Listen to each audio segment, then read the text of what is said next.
주시는 하나님의 말씀은 시편 103편 1절에서 5절 말씀으로 감사할 줄 아는 성도가 되라 하십니다. 감사할 줄 아는 성도가 되라 하십니다. 이러한 제목으로 하나님의 말씀을 선포하겠습니다.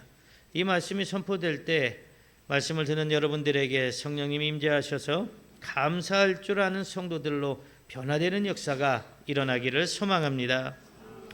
시편 103편은 다윗의 시라고 기록하고 있는데 1절에서 내 영혼아 여호와를 송축하라 이렇게 시작하는데 송축이라는 말을 국어사전에 보면 기쁜 일을 기리고 축하함 이렇게 말하고 있습니다. 다윗의 인생은 여러 환난이 있었고 하나님 앞에 범죄함으로 책망을 받을 때도 있었습니다.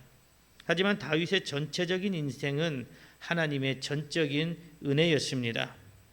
그 사실을 잘 알고 잊지 않고 있던 다윗은 여호와를 송축하라고 시작하는데 1절에서 5절까지는 다윗의 인생 가운데 경험했던 하나님의 은혜에 대한 이야기를 하고 있습니다. 그러면서 자신의 인생은 하나님의 은혜 가운데 기쁘고 행복했고 형통했음을 감사하고 있습니다. 지금 이 시대는 어떻게 생각해 보면 감사보다 원망과 불평이 더 많은 시대인 것 같기도 합니다. 그러나 우리 믿음의 사람들은 원망하고 불평만 하고 있어서는 안 됩니다. 우리의 삶을 돌아보면 다윗처럼 하나님의 은혜로 살아온 삶이었음을 깨닫게 됩니다. 그래서 오늘 본문은 우리가 하나님의 은혜를 기억하고 감사할 줄 아는 삶이 되라고 말씀하고 있습니다. 교회력으로 7월 첫째 주일을 맥주감사절로 드리는데 성경에는 77절, 초실절 이렇게 부릅니다. 그리고 맥주절은 유월절, 초막절과 함께 이스라엘 백성들이 반드시 지켜야 하는 중요한 절기입니다. 이스라엘은 1년에 2번 추수를 합니다. 봄에는 보리와 밀을 추수를 하고 가을에는 포도, 무화과, 감람나무 열매 등을 추수합니다. 맥주절은 보리와 밀을 추수하고 드리는 감사절기로 1년 중에 첫 열매를 하나님께 드리면서 번제, 화목제, 소제 등의 제사를 드렸습니다. 그리고 맥주절을 지키는 것은 땅에 솟아는 인간의 수고로 인해 얻어지는 것이 아니라 하나님의 공급하심과 돌보심의 은혜임을 믿고 하나님의 주권에 대한 신앙의 고백이기도 합니다. 물론 지금은 보리농사나 밀농사를 짓는 사람들이 극소수라 찾아보기는 좀 어렵습니다. 그래도 교회가 맥주절을 지키는 이유는 점점 감사를 잊어버리고 있는 성도들이 지난 반년 동안 하나님의 은혜로 생업을 이루며 살아왔음을 고백하고 감사를 잊지 않게 하기 위함입니다. 그렇게 지난 상반기에 베풀어 주신 하나님의 은혜를 기억하고 감사하며 남은 하반기 또한 하나님의 은혜를 간구하고 소망하는 절기가 바로 맥주감사 절기입니다. 그러므로 여러분들이 하나님에 대한 감사를 잊지 않는 성도들이 되시기를 바랍니다. 하나님은 감사하는 자들에게 더 큰 은혜를 베풀어 주심으로 더 큰 감사를 드리게 하심을 믿으시기를 소망합니다. 사랑하는 성도 여러분, 오늘 성령의 감동으로 기록된 본문 말씀을 통하여 하나님께서는 감사할 줄 아는 성도가 되라 하시면서 세 가지를 기억하라고 말씀하십니다. 그러면 우리가 감사할 줄 아는 성도가 되기 위해 기억해야 할 세 가지가 무엇일까요? 첫째로 하나님의 은혜를 기억하여 감사할 줄 아는 성도가 되라 하십니다. 오늘 성경 본문 말씀 시편 103편 2절에 이렇게 말씀하십니다. 내 영혼아 여호와를 송축하며 그의 모든 은택을 잊지 말지어다. 아멘. 하나님께서 베풀어 주신 은혜를 잊지 않아야 하나님을 송축하고 감사할 수 있습니다. 그래서 다윗은 자신의 인생 경험을 통해 그 사실을 깊이 깨달았고 그리고 그의 모든 은택을 잊지 말라고 말하고 있습니다. 사람은 감사한 일을 당하면 잠시 감사하다가도 자신의 이익과 욕심 앞에서 감사를 금방 잊어버리는 습성이 있습니다. 다윗이 바로 그랬습니다. 별 볼 일 없는 목동의 막내 아들이었습니다. 그 막내 아들을 하나님이 은혜를 베푸시고 보호해 주셔서 이스라엘의 왕이 되게 하셨습니다. 다윗의 입장에서는 얼마나 감사한 일입니까? 목동의 막내 아들이 감히 왕이 될 거라는 상상이나 해봤겠습니까? 온 천하를 호령하는 왕이 되었으니 이제 남부러울 것이 없습니다. 다윗은 하나님의 법궤를 모셔올 때 얼마나 기뻤는지 왕의 채통도 잊어버리고 춤을 추는데 바지가 내려가는 것도 모르고 기뻐서 춤을 췄습니다. 그렇게 다윗은 하나님을 경외했고 하나님의 은혜를 감사할 줄 알았던 사람입니다. 그런데 그런 다윗도 자기의 부하 아내를 탐하는 죄를 지었습니다. 통일된 이스라엘의 왕으로서 모든 것을 누릴 수 있는 위치였지만 한 여인에 대한 욕심이 자기가 누릴 수 있는 모든 것을 감사하지 못하게 만들었습니다. 마치 아담과 하와가 에덴 동산에서 모든 것을 자기들 마음대로 누릴 수 있고 먹을 수 있게 하신 하나님의 은혜를 받았음에도 불구하고 선악을 알게 하는 나무의 열매 하나 때문에 하나님과 같아지려는 욕심 때문에 선악과를 따먹은 죄를 지은 것과 마찬가지입니다. 다윗은 자신이 어느 순간 하나님에 대한 감사를 잊어버리고 있음을 깨닫지 못했습니다. 그때 하나님은 다윗을 깨닫게 하시기 위해 나단 선지자를 보내십니다.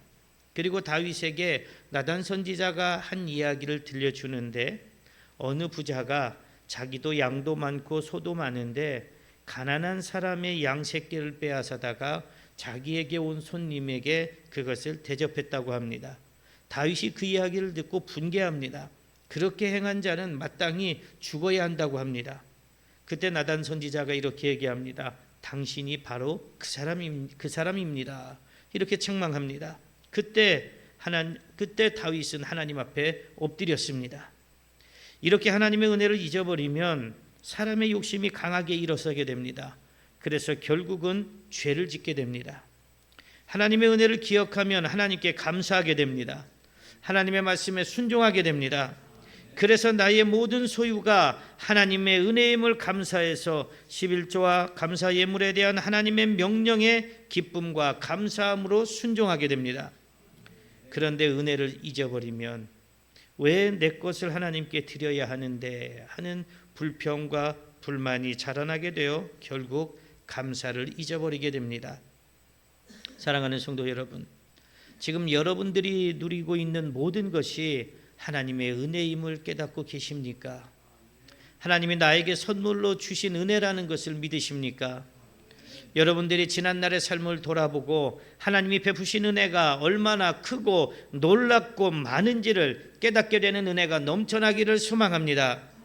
그래서 지금까지 살아온 삶과 앞으로의 삶 모든 것이 하나님의 은혜임을 잊지 않고 감사할 줄 아는 성도들이 되시기를 소망합니다. 둘째로 하나님의 구원하심을 기억하여 감사할 줄 아는 성도가 되라 하십니다. 오늘 성경 본문 말씀 시편 103편 3절에 이렇게 말씀하십니다. 그가 네 모든 죄악을 사하시며 네 모든 병을 고치시며. 아멘.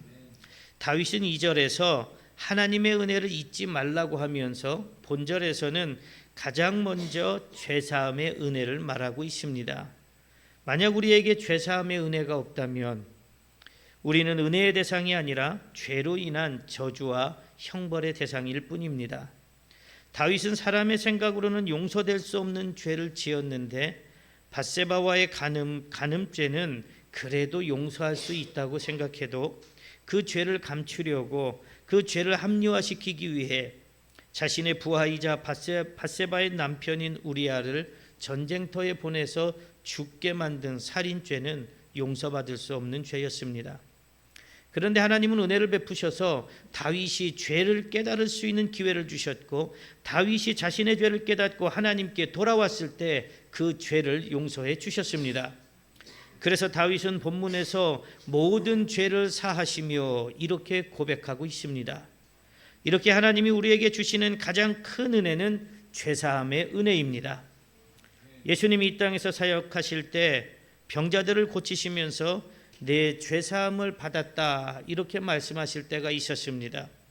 사람들은 예수님을 뒤에서 비판했습니다. 어떻게 하나님만 하실 수 있는 죄를 사하여 준다고 하느냐, 이렇게 비판합니다. 하지만 예수님이 그렇게 하신 이유는 예수님이 구세주이심을 보여주고 나타내시기 위함이었습니다. 그리고 예수님은 우리들의 죄를 대신해 희생제물이 되셔서 십자가를 지시고 골고다 언덕으로 올라가고 자기가 지고 온 십자가에 달려 죽으셨습니다. 그 고통스러운 십자가의 고통 속에서도 예수님은 양옆에 달린 두 강도들 중에 한 강도가 은혜를 구하자 그의 영혼을 구원하시는 은혜도 베풀어 주셨습니다. 그렇게 십자가에서 죽으신 예수님을 하나님이 3일 만에 부활시키심으로 부활의 첫 열매가 되게 하셔서 누구든지 예수님을 통해 구원받고 천국 백성이 되는 구원의 은혜를 베풀어 주셨습니다. 그리고 모든 병을 고치신다고 하는데 이 말은 단순히 육체의 질병에 대한 것뿐만 아니라 죄로 인한 심판의 질병도 치료하신다는 것입니다. 하나님은 우리의 죄를 사하여 주시는 은혜뿐만 아니라 육체의 질병까지도 회복시켜 주시는 은혜의 하나님이십니다. 이렇게 하나님은 우리의 죄를 사하여 주시고 육체의 질병까지도 치료하시는 은혜를 우리에게 베풀어 주십니다. 그러니 우리가 어떻게 그 은혜를 잊어버릴 수 있겠습니까? 어떻게 하나님의 은혜를 감사하지 않을 수 있겠습니까? 그런데 우리는 너무 쉽게 하나님에 대한 은혜를 잊어버립니다.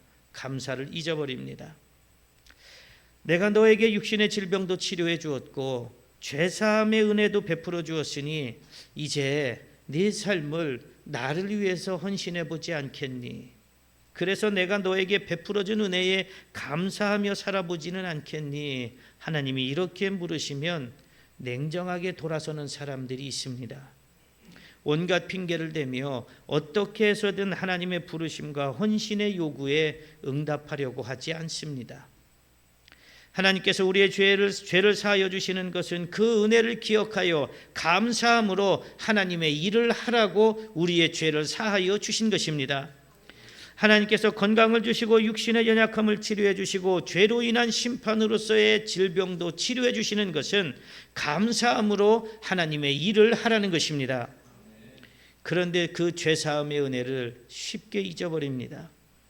당장 심판이 있는 것이 아니니까 아직 시간이 많다고 생각합니다. 건강이 내 것이기 때문에 내 마음대로 건강을 누려보려고 합니다. 하지만 하나님은 주신 은혜를 무한정 유지시키시지는 않습니다. 감사하지 않으면, 하나님의 일을 감당하지 않으면 언제든지 거두어 가십니다. 그때 후회하지 않기를 소망합니다. 사랑하는 성도 여러분, 하나님께서 죄사함의 은혜를 주시고 질병을 치료해 주시는 은혜를 주시고 예수 그리스도를 통해 구원의 은혜를 주셨음을 믿으십니까? 그러면 여러분들은 얼마나 하나님의 은혜에 감사하고 계십니까? 여러분들이 말로만 감사가 아니라 신앙의 삶으로 온전한 헌신으로 감사할 수 있는 성도들이 되시기를 소망합니다. 그래서 마지막 때 온전한 구원의 은혜를 받아 천국 백성이 되시기를 축복합니다. 셋째로, 하나님이 풍성하게 하심과 회복하게 하심을 기억하여 감사할 줄 아는 성도가 되라 하십니다. 오늘 성경 본문 말씀 시편 103편 5절에 이렇게 말씀하십니다. 좋은 것으로 네 소원을 만족하게 하사 네 청춘을 독수리같이 새롭게 하시는도다. 아멘. 하나님께서 좋은 것으로 소원을 만족하게 하신다고 하십니다. 사람들의 소원이 무엇일까요? 오늘 여러분들이 간절히 바라고 있는 소원은 무엇입니까? 여러분들이 하나님께 기도하는 것 중에 가장 간절하게 그리고 속히 이루어졌으면 하는 바람을 가지고 기도하는 것은 무엇입니까? 아마도 돈, 물질, 권력, 자녀들의 형통함, 이런 세상적인 것들에 관심을 두고 소망을 두고 기도하고 있지는 않습니까? 아니면 교회는 다니면서 신앙생활이 아니라 그냥 종교생활을 하면서 전혀 기도하지 않고 있지는 않습니까? 여러분들이 하나님께 소망을 두고 기도하지 않아도 마음속의 간절함은 세상적인 것들로 가득 차 있을 것입니다. 하지만 하나님은 세상적인 돈, 물질, 권력 이런 것들을 나쁘다고 하시지는 않습니다. 세상적인 것들이 전부 다 죄라고 하시지는 않습니다. 우리 기독교인들도, 아니 오늘 주님 앞에 나오신 여러분들도 돈을 많이 벌 수 있는 복을 받으시기를 바랍니다. 물질이 풍성해지는 복을 받으시기를 바랍니다. 높은 권력의 자리에 올라가 존경받는 복도 받으시기를 바랍니다. 여러분들의 자녀들이 그런 자리에 올라가서 세상 사람들에게 존경받는 그런 자녀들이 될 수 있기를 축복합니다. 하나님은 좋은 것으로 내 소원을 만족하게 하신다고 하십니다. 이 말씀에서 내 소원에 해당하는 어원은 단장하다, 꾸미다, 이것에서 시작이 됩니다. 그래서 하나님은 모든 아름다운 장식으로 그 백성을 단장시키신다는 의미인데, 더 깊게 보면 풍성함의 복을 넘치도록 베푸신다는 말씀입니다. 그러니까 돈, 물질, 권력의 복도 누가 베푸시는 것입니까? 하나님이 주시는 것입니다. 이스라엘 민족이 애굽에서 종살이할 때 아무것도 없었습니다.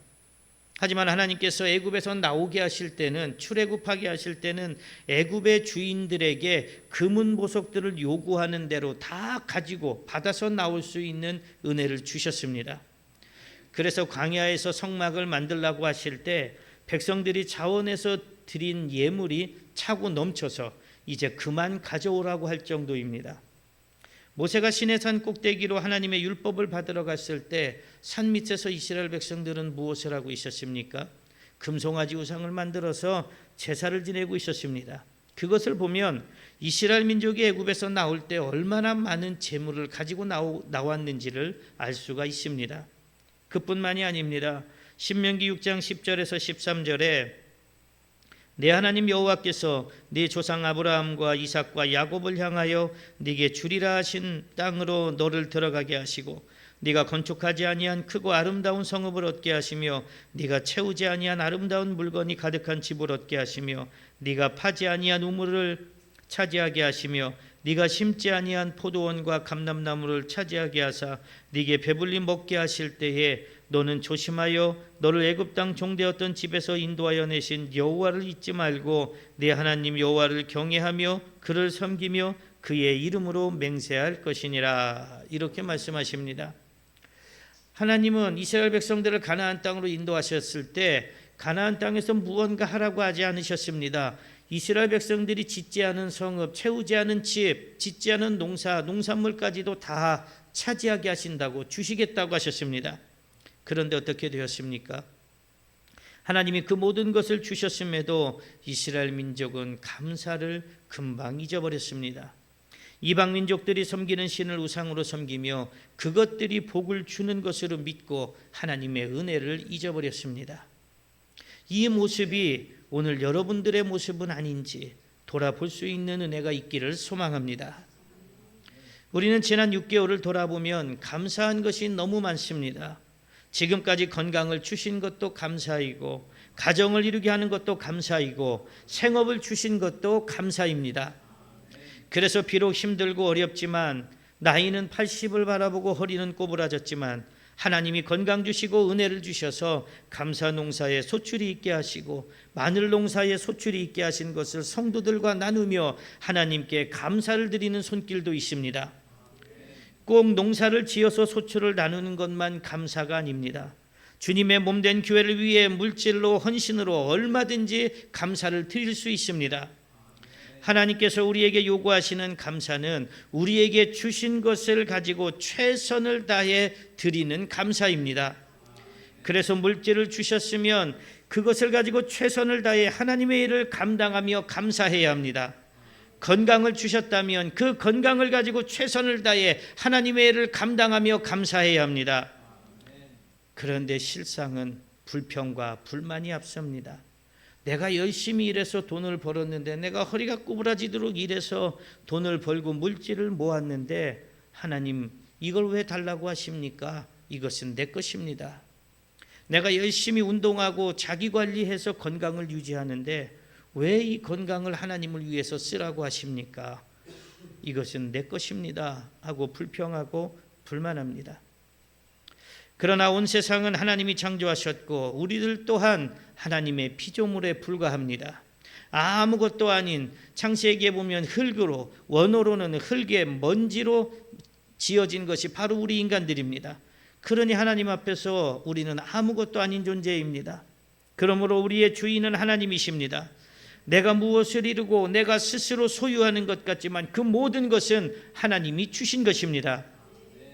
그 사실을 잊어버리는 순간 하나님의 은혜가 아닌 나의 능력으로 이만큼 이루고 살고 있다는 교만에 빠질 수밖에 없습니다.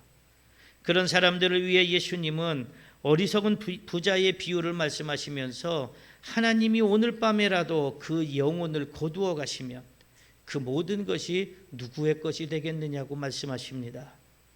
하나님은 감사하는 사람들에게 더 풍요로운 복을 베풀어 주십니다.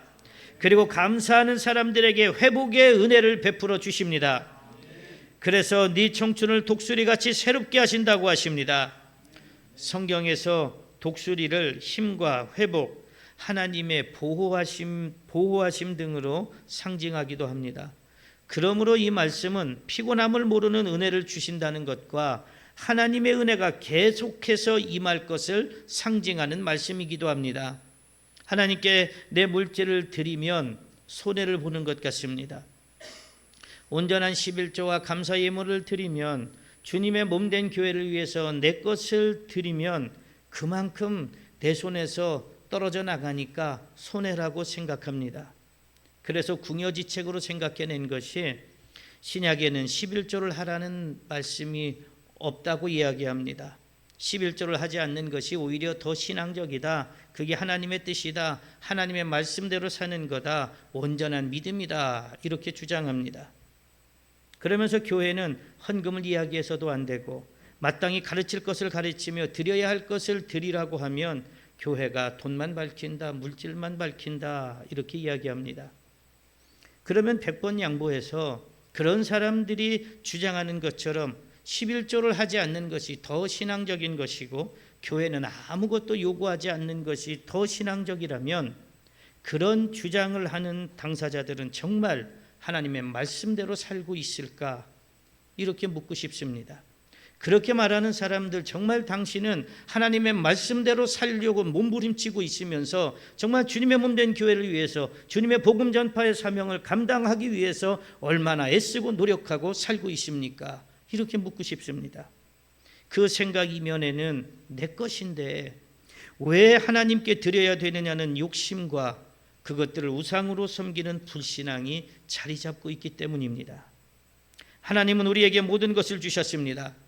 하지만 하나님은 우리에게 내가 너에게 주었으니 너에게 준 것 전부를 나에게 드려라, 이렇게 이야기하지 않으십니다. 그저 일부를 드리면서 너의 신앙을, 너의 믿음을 나에게 증명해 보여라, 이렇게 말씀하십니다. 그러면서 계속해서 풍성하게 하시는 복을 주신다고 하십니다. 이것이 하나님이 주시는 복의 원리입니다. 사랑하는 성도 여러분, 하나님께서 주시는 풍성하게 하시는 복과 회복하게 하시는 복을 받아 누리고 싶으십니까?